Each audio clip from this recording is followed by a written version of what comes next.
Les marins, autrefois, surtout ceux des longs courriers, faisaient de grandes traversées, ce qui leur procurait de nombreux moments de détente.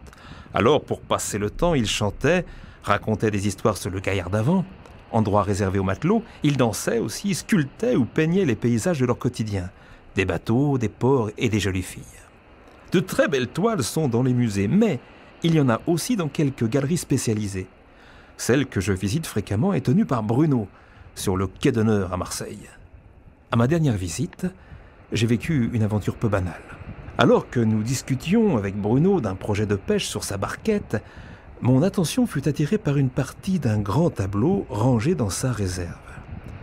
Je lui ai demandé de me montrer ce tableau. À mon grand étonnement, il parut troublé. J'insistais alors et résigné, il ferma la porte d'entrée de sa galerie et m'entraîna dans la réserve. « Regarde bien, me dit-il. » La toile, très étrange, représentait un port sombre au lointain avec au premier plan une petite plage et au centre 2 jolies barques, le tout baigné d'un jaune orangé diffus. Je lui dis « C'est quoi ce tableau ?»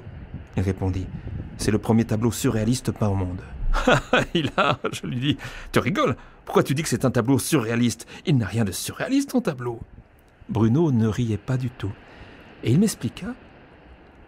Il y a 3 jours, une vieille femme un peu clocharde me l'a apporté pour une vente en dépôt. Ce tableau serait toute sa vie. Son histoire est incroyable, mais j'y crois. La grand-mère de la vieille dame était peintre. À la suite d'une dramatique histoire d'amour, elle fut emprisonnée au château d'If. À l'époque, les conditions d'emprisonnement n'étaient pas fameuses, mais le directeur accepta quand même de fournir du matériel de peinture à la prisonnière. Elle commença alors ce tableau en le présentant comme surréaliste, mot que personne ne pouvait comprendre. Cette étrange peinture faisait beaucoup rire, mais l'artiste était peu touché par toutes les moqueries.